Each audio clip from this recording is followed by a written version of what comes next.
All welcome to Kom Ombo, which is exactly 43 kilometers north from Aswan. So I think or you spend 2 nights in your flucus in order to sail for only 43 kilometers.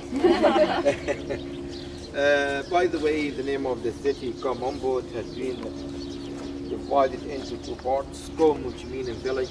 Embo, it's a Greek word. It has been derived from the ancient word Embu, which means the gold. So the name of the city meaning the village, or the golden village, or the village of gold. Why they choose this name for this city? Because if you look carefully, you will see the location of the city looks like a harbor, and it was the only center for trading the gold from the Nubian land to the ancient Egyptian land of the north, considered to be the only link. Because the word Nubia, or the Nubian land, it was famous by 27 golden mines. So the ancient Egyptian people, by the way, they succeed to discover 52 golden mines in all over Egypt. 27 golden mines that had been located on the Nubian land.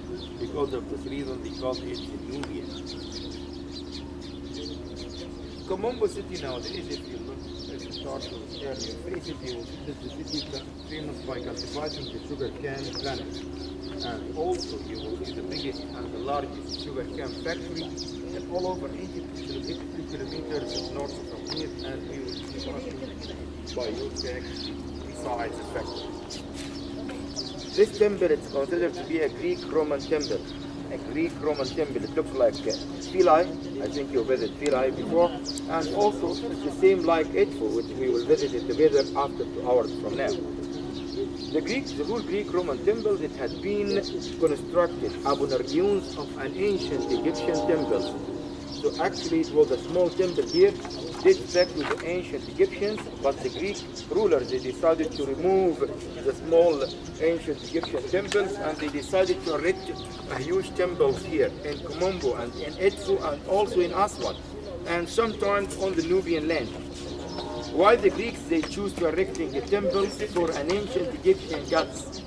Because we know that the Greeks, they believe in their own gods, such as Zeus, Jupiter, you know. But they decided to erecting the temple for the ancient Egyptian gods because the Greeks and the Roman leaders, they treatment with Egypt like a big store, providing Athens and Rome by wheat on the ancient time.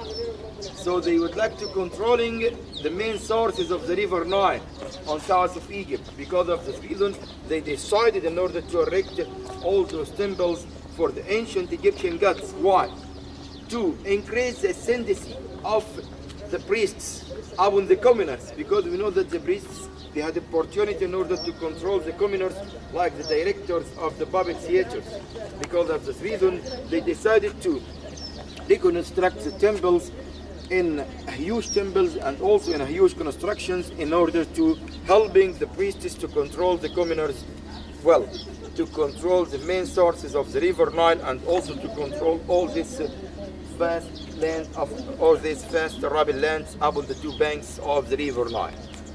The main family, or the main holy family of this city, considered to be the god Soobeck, the evil god. If we mention Soobeck, he's going to be an evil god. But if we mention Soobeck, he's going to be a fertility god. Look at the difference between the two. Because really, Soobeck, he's an evil god with his alligator head. But if we associated him with the creator god Ra, he's going to be a fertility god. And behind him, his wife Hathor, and the child Khonsu, the god of the moon. In the ancient time, it was a small temple dedicated for the holy family of this city. But the Greeks, they decided to build a huge temples, and they decided to dedicate the huge temple for the evil god Soobeck. But here, the goddess Maat, M-A-A-T, the goddess of justice, with the striped feather upon her head, make objection. How could it be that you are going to erecting a huge temple for an evil god?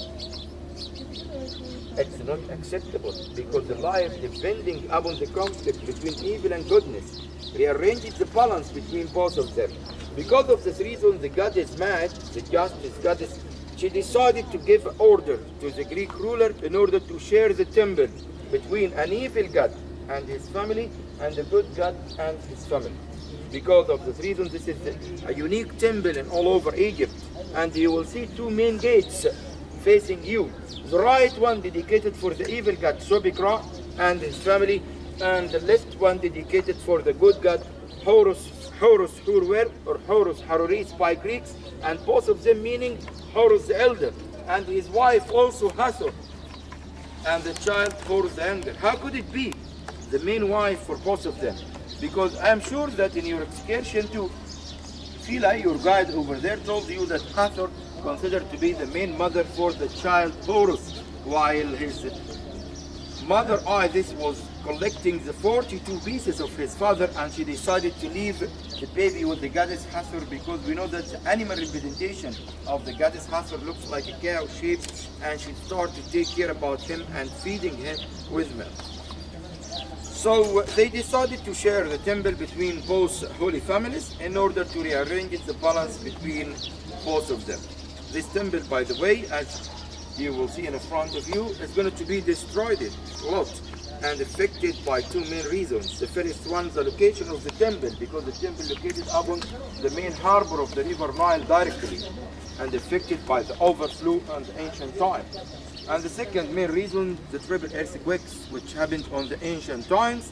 But even though we will see the original floor among the whole Greek Roman temples, I mean among the whole Greek Roman temples, because I am sure that you saw an original floor in your excursion to Giza on the valley temple of the King Khafre. It was a pink granite, but over there it's an ancient Egyptian temples, but now we're speaking about the Greek Roman temple. This is the original floor among the whole Greek Roman temples, because we will see some graffiti inside for a lot of pilgrims during the 17th and 18th century and also ancient time, and we will see some cribbage carved upon the floor inside. Here also we will see the only way which had been used by the ancient Egyptian people in order to erect the huge constructions and high buildings, which we called it the keystone design. So the ancient Egyptian people, they used to carve the pyramid shape upon the end of each stone. The top of the pyramid here at the end of the stone, and the bottom of the pyramid inside. Also the same thing here, and they used to bring a sheet of sycamore. Why sycamore exactly? Because those kind of food, when we are going to adding water to it, it's going to accept the water and expand. So he's going to collecting the two stones together without adding any additional material such as cement or concrete and so on. The only original sheet of sycamore which connecting two pieces together, it's located here. Come closer to have a look if you would like to take your shots. And all over Egypt, this is the only piece which considered to be an originally one. Take your shots right before we will be inside. Everything is clear. Do you have any comments? Yes. Color, yes, and originally color, and we will discuss the color and we will discuss both of them for the military crown. Look at the details of the military crown or the blue crown. They're still keeping the details until now. This is the most well-preserved painting for the military crown of the pharaohs, which has been used in the great battles or the great wars. So this is the most well-preserved one in all over Egypt here. You are lucky because maybe after 20 years it's going to be disappeared. So if you would like to take your shots, because after that we will discuss the colors over there.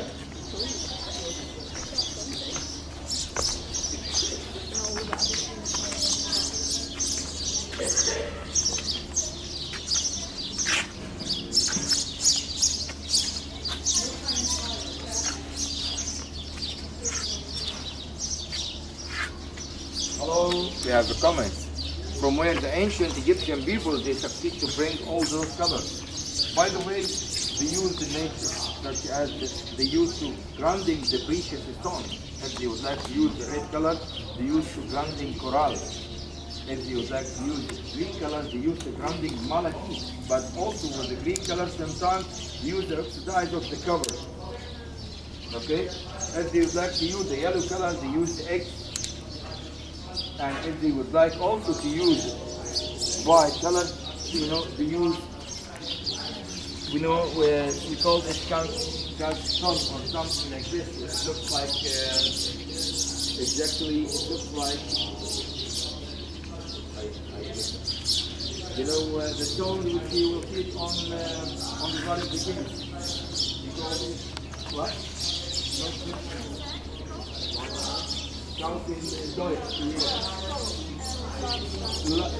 Limestone, exactly, limestone, yeah. I get confused. So it's a limestone. They use the grinding the limestone in order to use the white color. Also, if they would like to use we mentioned the green, if they would like to use dark blue, they will grinding lapis lazuli, white blue. They will using turquoise and so on. But you must note something very important here. So it's a sandstone. If we use the colors upon the sandstone is going to absorb a lot of colors, and also it will be a roughly color. Because of this reason, the ancient Egyptian artists and architects, they decided in order to seal the whole wall by a new layer of white plaster, in order to be the main basis for the whole colors, in order to give the colors shiny colors. But if we use the colors above the sandstone, we will lose a lot of colors, and also it will be a roughly color. Also over there, you must see the colors still until now intact and original colors for the winged solar disk. What is the meaning of the winged solar disk? The winged solar disk, by the way, is considered to be a protected or a protection symbol, by the way, in order to protect the whole visitors inside the whole ancient Egyptian temples. You cannot see any gate inside the temples without the winged solar disk. Even here, look at the small gates in each tower or in each side, also supposed to be decorated with the winged solar disk on the top. What is the meaning of the winged solar disk? It's composed, by the way, from three main shapes. The first one, the solar disk in the middle, is considered to be the representation of the creator God Ra, the solar disk, the god of the sun. And you will see two cobras coming out from the solar disk. The two cobras, those are the representation of the goddess Wajid. Wajid, the goddess of protection of Lower Egypt. We will see this carving inside. You will see a woman crowned with the red crown. This is the goddess Wajid, the goddess of protection of Lower Egypt. After that, you will see the two wings. The two wings, they're referring to the goddess Nekhpet, or Nekhpet, the goddess of protection of Upper Egypt. So what does it mean? That means that the creator God and the two protected goddesses of Upper and Lower Egypt, they are responsible about protecting the whole visitors whom will passing this gate inside in order to do some prayers. But also we would like to refer to a very important point. So here you will see a human representation. You must know, I'm sure that you know this information, that the whole gods and goddesses by the ancient Egyptian people, they had a human representation, and they had also an animal representation, such as Hathor. It looks like a female face, looks like Ibis, and also her animal representation looks like a cow. So Soobeck Ra, he had his animal representation like a crocodile or alligator, and also he had his human representation, the human body with the alligator head. So the whole gods and goddesses by the ancient Egyptian people, they had the human representation and an animal representation. Let's be inside.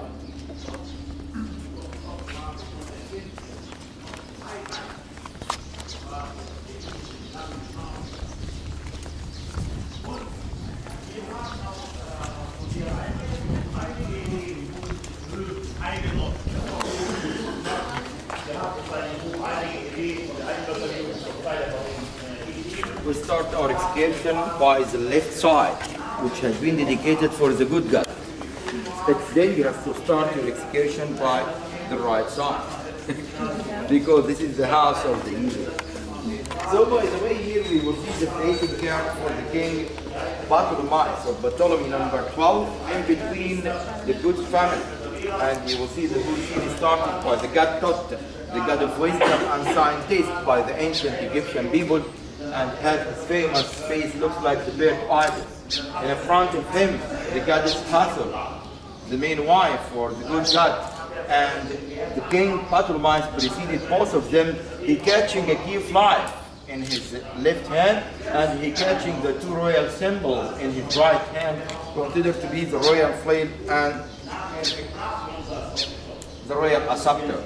After that, you will see this is the goddess Isis. How could it be this is Isis? You are a silly guy. It's the shape of the goddess Sekhmet, but really it's Isis. Because if you follow the crown of the goddess Isis, above her crown you will see horizontal line, including some hieroglyphics and inscription. I started by a sign, looks like the knife. After that you will see the red crown. Above both of them there is a snake. Behind the snake you will see the name of the goddess Isis. Chair, half circle, and the solar disk, which we call it Isis by hieroglyphics. This is the name of the goddess Isis. So why the goddess Isis here borrowing the mask of the goddess Sekhmet? We will answer these comments inside the second hypostyle hall or inside the offering rooms, because we will discuss the festival list of this temple, and we will see over there that the shape of the goddess Sekhmet had three main shapes like this, each one representing for us one season from the three seasons of the year: flood season, cultivating season, and harvest season. And here the goddess Isis start to borrow the mask or the shape of the goddess Sekhmet to represent for us the whole year. After that, you will see this is the god Horus Turwin, or Horus Haruris, or Horus the elder, and behind him you will see his son Horus the younger. What is the difference between both of them? The only difference is going to be the crowns. The father wearing the double crown, and his son wearing the white crown, which has been dedicated for whom? Dedicated for Upper Egypt. And you will see here, by the way, the lotus and papyrus, the two symbols of Upper and Lower Egypt, or the two symbols of the unification for both of them. On the top you will see those are the names of the king Ptolemaic, his coronation name and his birth name, and you will see some colors still until now. If you come closer a little bit here, you will see the representation of the king and his wife offering. Look at the king, the offering an offering table upon his two hands, and behind him his wife offering the lotus flower in the front of the good god Horus Haruris on the front, and behind him Sóbek, the lord of the city and the lord of the temple, and finally you will see Hathor, the main wife of both of them. Why we saw here, or why we see here that Horus in the front? Because he is the owner of the left part of this temple. After that we are going in order to catch our excursion to the right section. We deliberate in order to start by the left section, because this is the house of the good god, which was called Ber Sóbek. Because Ber, by the way, that means house. Ber Sóbek, that means, Ber Horus, that means the house of the god Horus. After that, we're going to Ber Sóbek, which is considered to be the house of the god Sóbek. Any more comments? Everything is clear? Go over there.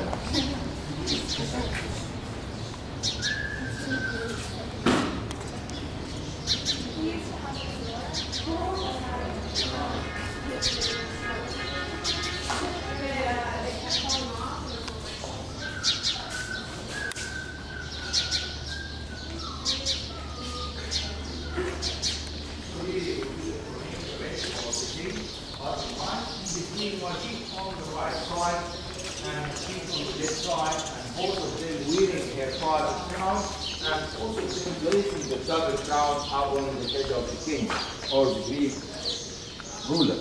And in the front of the god Sóbek rock, the owner of this part of the temple, and his one is also the goddess Hathor. You will see lots of carving has been scratched, especially hands, faces, and legs.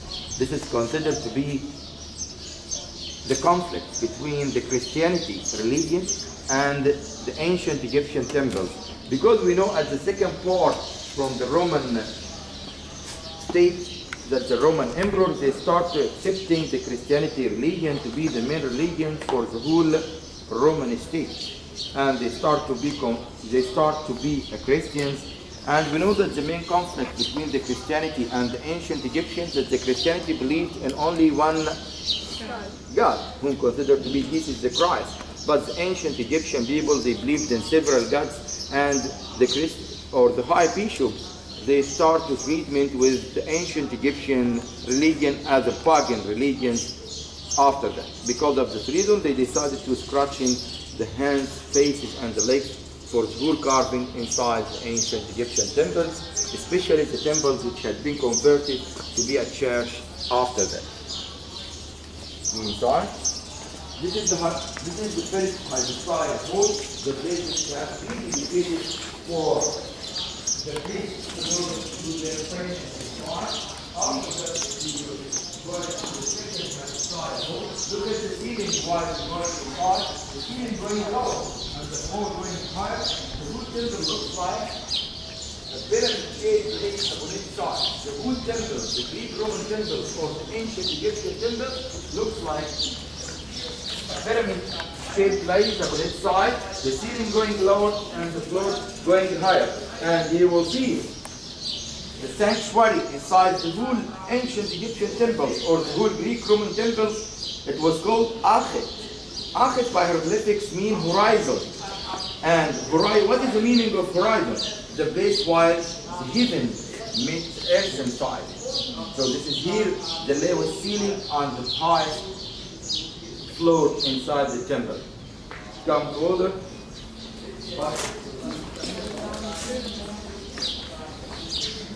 By the way,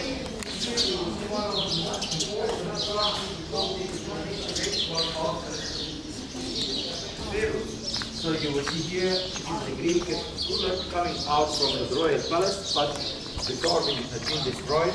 In front of him we will see the high priest. We will recognize the high priest during the ancient Egyptian civilization from two main carvings. The first one, you will see that he wearing a panther skin, such as here.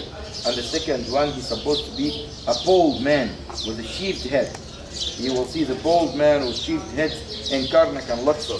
But here in Kom Ombo and Expo, you will see only that they're wearing the panther skin. And he's going to be burning some incense in front of His Majesty King. After that, you will see the flag staff preceded the king in order to open the way in front of the Majesty King himself. The coronation ritual, by the way, depending upon two main scenes. The first one, you will see that the ancient Egyptian pharaoh or the Greek ruler or later the Roman emperor, he must stop in between the god Tut, the god of wisdom and scientist, and the god Horus. And both of them, they are going to washing the king by two main signs, by the way. Look at here, you will see this is the key of life and by hieroglyphics, and this is the royal scepter, the royal scepter here. What does it mean? We know that the key of life, you know what is the meaning of the key of life, by the way? It's going to be the map of Egypt, because if you concentrate upon the map of Egypt, we have two main branches for the river Nile. The river Nile is going to be flooded like one stream until he reaches to Memphis or Cairo, the capital now. Above to Cairo, we have two main branches, Rosetta and Damietta. And what about this part? This is the Mediterranean Sea, which covering Egypt from the north. And here we saw two signs. This is here to referring to the east bank, the place while the sun rises from it. Our short life by the ancient Egyptian people. And here this is the west bank, the place while the sun setting on it or disappeared on it, dedicated for our eternal life. And this is here the royal scepter. So the meaning of this ritual that the king, he succeed to attribute it upper and lower Egypt, east and west bank by the royal scepter. So after that you will see that the king is going to be sent to the goddess Wajid over here with her red crown. And this is here the goddess Nefi, the goddess of Upper Egypt with her white crown. And both of them placing the double crown upon the head of the king after he succeeds to control Upper and Lower Egypt, East and West Bank. But if you concentrate a little bit, you will see here it's a mistake. Look at the hands. it's two hands, two left hands, and also here two left hands. And those mistakes is going to be usual during the Greek-Roman period or upon the walls of the Greek-Roman temples, because as I told you, they didn't believe on those gods, but they decided to dedicate the temple or to build the temple in order to controlling the main sources of the river Nile. Also, if you concentrate on the top over here on the second register, you will see some graffiti from the Book of the Dead.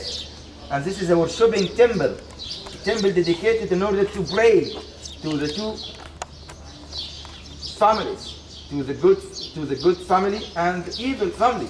So over here, by the way, you will see those are some graffiti from the Book of the Dead, which you will see a lot of them in your excursion to the Valley of the Kings. Those kind of mistakes cannot appear upon the walls of the ancient Egyptian temples, but it's appeared only upon the walls of the Greek-Roman temples. After that, you will see the king here, after he achieved 30 years upon the throne of Upper and Lower Egypt. The whole ancient Egyptian pharaohs, if they succeed to achieve 30 years upon the throne of Upper and Lower Egypt, they must do some sports. Look at the democracy by the ancient Egyptians. They must do some sports in front of the gods. Why? To prove for the gods that they still have the powerful to ruling Upper and Lower Egypt. But I doubt that our President Mubarak, he will have opportunity in order to do those kind of sports after 1 year, because he's ruling us until now for 29 years. But keep it secret. After that, you will see the king, he wearing here white dress in order to enable him to do the sports. And after he succeeds to do the sports, he will be rewarding from the god Horus the Younger with his red crown, with his white crown, by this box, which including the two royal seals of the king and the sword of the god Ra-Horakhti, the king of the gods. Behind the king, his wife Cleopatra II and his daughter Cleopatra III, but both of them it's different completely than the famous one, Cleopatra number 7, the poison woman. So let's go inside.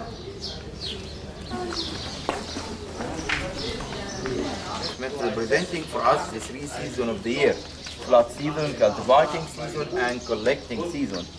Here we will see the last festival list. I mean a festival list. It's not a calendar, by the way, because the calendar, it was founded on the ceiling of Dandara Temple, and Dandara, it's a city located north from Luxor by 65 kilometers. And this calendar, it has been stolen by the French troops during the French occupation, and it's located nowadays on Louvre Museum in France. So what we will see here is going to be a festival list, because as we know that the high priest, you must go inside the sanctuary every day in the morning, and you must carry with him a fresh offering every day. So here we have two main gods, the good God and the evil God. In order to help the high priest, they decided to make a festival list inside the stored rooms, or the storerooms which had been dedicated for the high priest. The list is supposed to be starting from the beginning of the wall, and it had been destroyed, and we will catch the list from the day number 22. Look at here. This is the sign of the day by hieroglyphics, which we called it Heru. Looks like the solar disk, but we called it Heru. Heru by hieroglyphics mean day, and this is here 10 and 10, 20.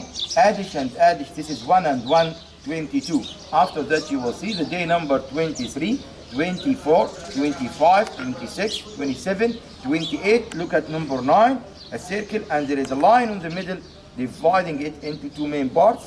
And this is the last day of the month. We called it Bah. Repeat it after me, Bah. Bah. The amazing thing that the Arabs, they still using this word until now. So if the child ask for more chips or more chocolate and it's not recommended for his health, they told him Bah. So also if anybody asking you for more tipping, you will tell him Bah. That means finish. And this is the last day of the month. After that, you will see this is the first day from the third month. Look at here, first day, 1, 2, 3, and this is the crescent, because the ancient Egyptian people, they use the moon in order to determine the beginning and the end of each month from the second season, flood season, second day, third day, fourth day, fifth day, and so on. In the front of each day, you will see two offering lists. The left one dedicated for the good God, and the right one dedicated for the evil God. And this is the rest of the festival list. Here, take your shots.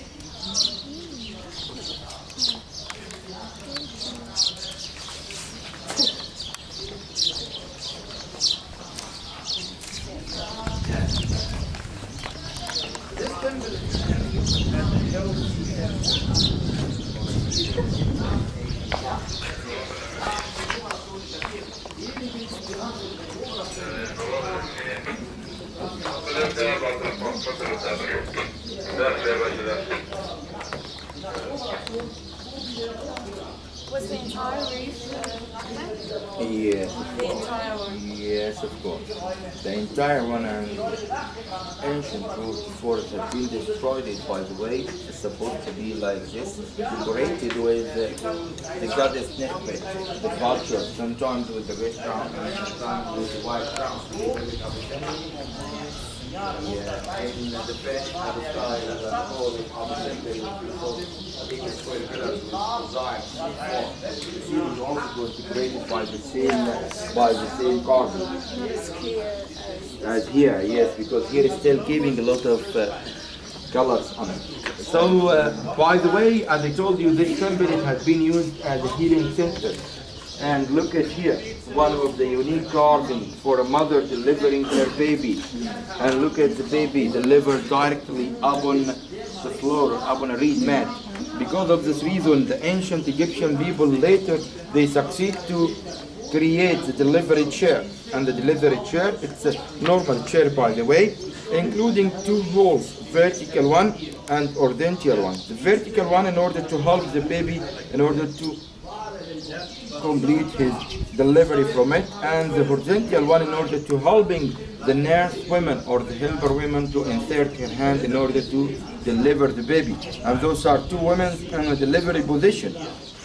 And by the way, I was working since 2 years ago with an English group. Among them it was a doctor in Oxford University, and he surprised when I told him that this is a delivery position, because according to the new searches, this is the most recommended position for the women in order to deliver her baby, because you will see that the backbone is going to be right angle upon the ends of the mother in order to helping her to push. So take your shots.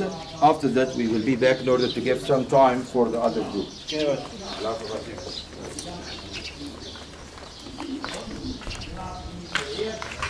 Know why? Because it had been dedicated for two families or two holy families. In between the two sanctuaries, by the way, you will see a crypt. This crypt had been dedicated to hide the treasures inside it. And look at here, you will see a lot of wooden kits or keystone design. It had been installed. It wasn't stolen, by the way. During the 17th and 18th centuries, there is a lot of people they used to come from Europe in order to visit the healing centers here in Egypt. And they used to visit the temples by using a felucas or camel ride. So if they reached here before the sun set, they must spend an overnight here. And especially on the winter season, it's going to be more cooler. So they decided to collect those sycamore sheets in order to burn and in order to get warmer during the night. If you come closer over here, you will see that the temple ended by 7 storerooms. 7 storerooms. The middle one, it has been used as a stairway or staircase leading up to the ceiling of the temple before it had been destroyed.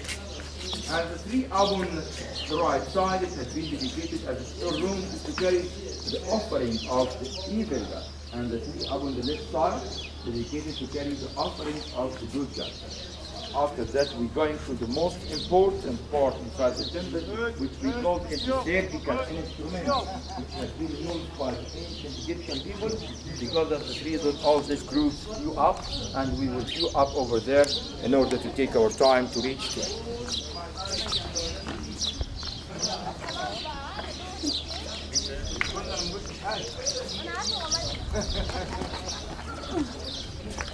So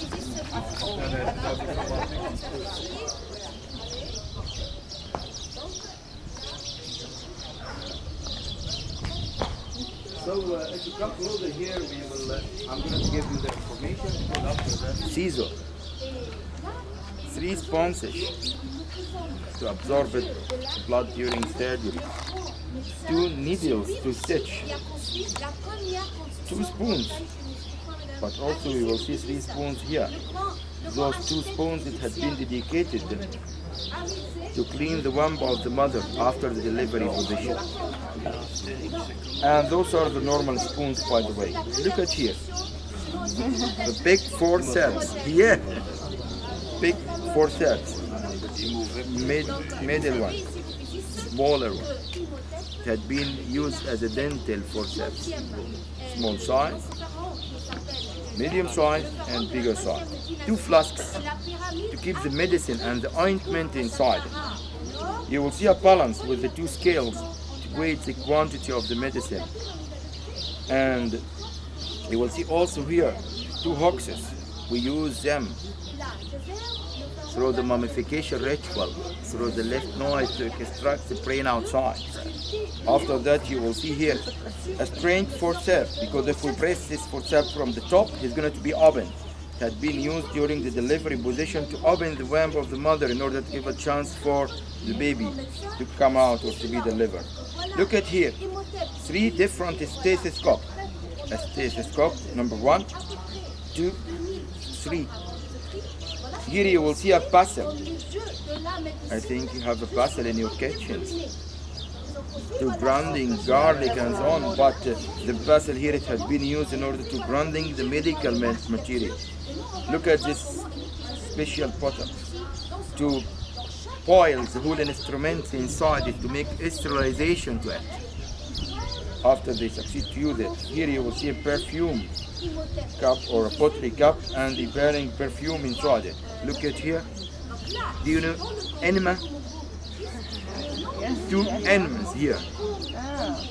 And you will see here this sign which we called it missed by hieroglyphics, which means birth. And here it's a sword.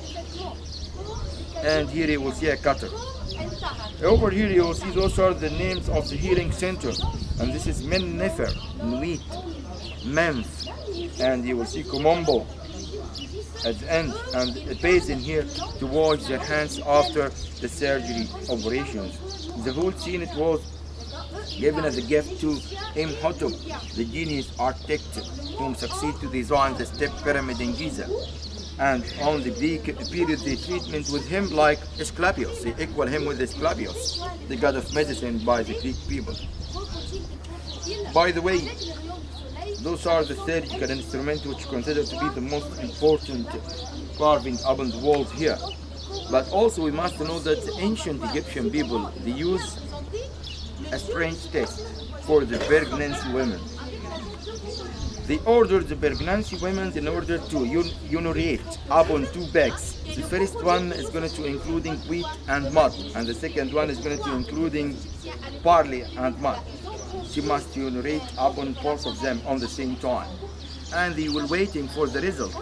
If the barley growing up firstly, that means that the child, he would be a baby. But if the wheat growing up firstly, that means that he will be a daughter. And they use it to make some tests since 5 or 6 years ago, and it succeeds by 80%. Really. So look at the ancient Egyptian people. They were very, very smart people.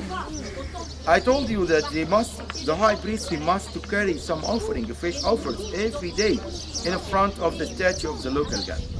But I was waiting for an important question from you. How could it be that the ancient Egyptian people, they are going to offering every day fresh offers in front of the statue, and they are sure that the statue cannot eat it? How could it be? Could you imagine that the ancient Egyptian people, they were silly like this? No, because the main conception by the ancient Egyptians that they believed that the real gods living on the sky, and they start to imagine the shape of the gods. And after that, they start carving some statues in order to worshiping to them inside the temple. And they were sure that the God on the sky, he will send his spirit from time to time to check the statue inside his temple. And we know that the spirit had the opportunity to smell the food. If the spirit smells the food and she found that this food is going to be fresh food, what does it mean? That means that the king and his high priest taking care about the statue. So the real God is going to support both of them from the sky. But if the spirit's coming suddenly and she smells the food and she found that this food is going to be repeated or an old food, or an old offering, that what does it mean? That means that the high priest and the king, they ignore the statue of the local god, and we will see that the real God is going to punishing both of them from the sky. It's a very important point because a lot of people, they get surprised. How could it be that the ancient Egyptian people, they are going to offering fresh offerings every day in front of a statue from a stone? And what they are going to do with the food, which they take it out from the sanctuary, they are going to give it as a sacred food for the council of the priests, because it has been smelled by the spirit of the real God when the spirit came in order to check the statue inside the temple, by the way. So everything and every point had the conception and the meaning by the ancient Egyptian people. Because of this reason we discuss offering list. If you remember, they must have different kind of offerings all over the year in order to prove for the spirit of the gods, if the spirit coming suddenly in any time, that this is going to be a fresh offering according to the offering list. Let's go inside to queue up in order to take our time. Doctors, before he's going to write any kind of medicine for us, it's supposed to be preceded by RX.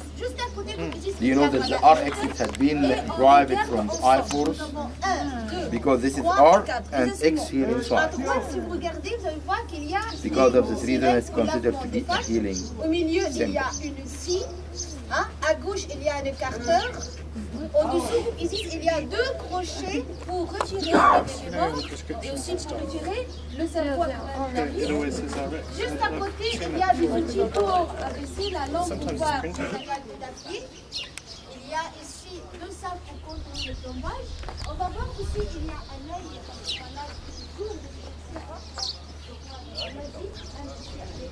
il y a une balance. Au-dessous, il y a deux qui font le contour, un contour de papier,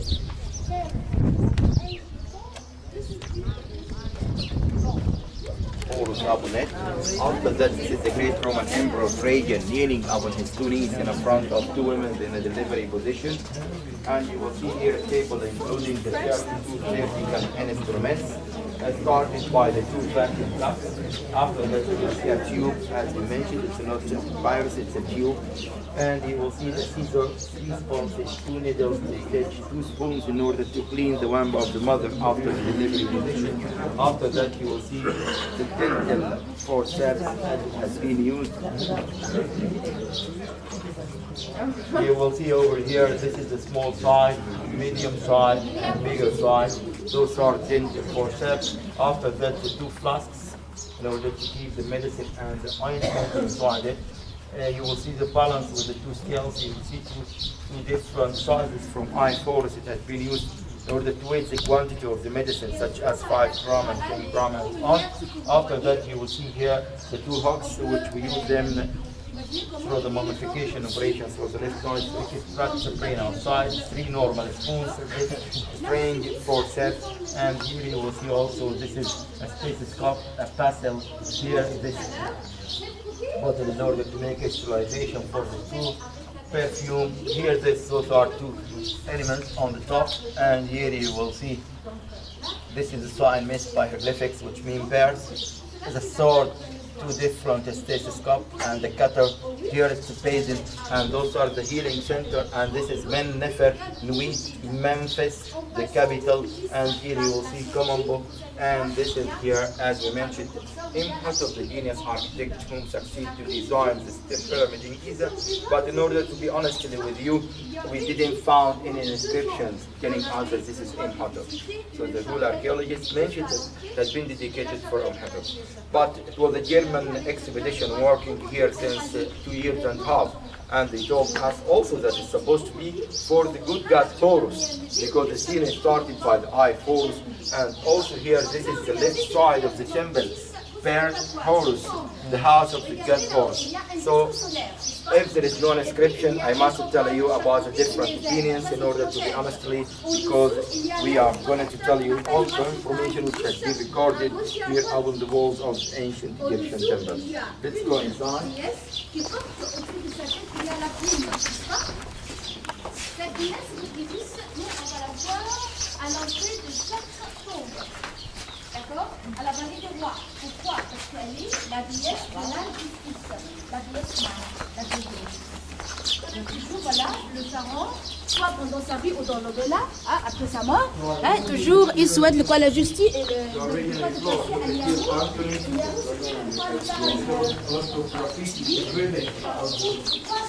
The cribbage over here, the cribbage game, you know, famous English game, cribbage carved on the floor to entertainment themselves. After that, we will be waiting in order to catch this carving over there. If you remember outside, I told you that the goddess mad make objection, and she decided to share the temple in between the evil gods and the good gods. We will see the carving over there, and we're waiting for this group in order to come.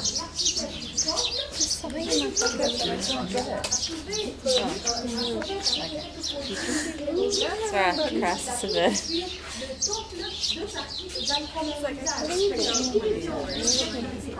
I understand. She's very clear. I can understand her.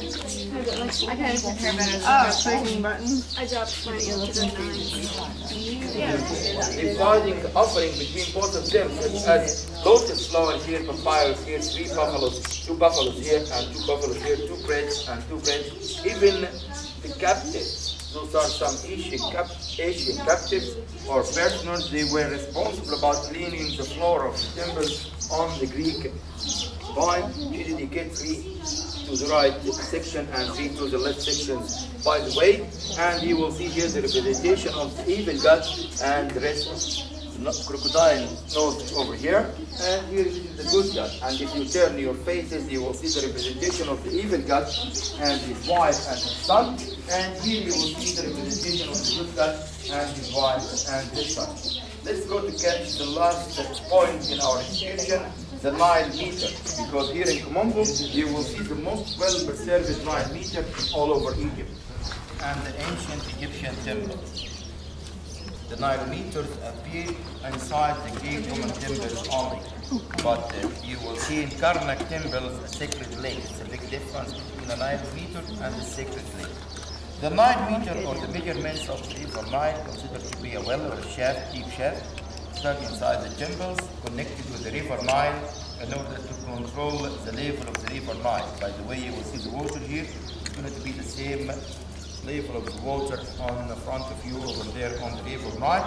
If the water on the Nile rises, it's going to be rise also here. And the main function for erecting the Nile meter in order to control the taxes. High water, high taxes, low water, low taxes. You must remember that the Greek rulers were invaded rulers.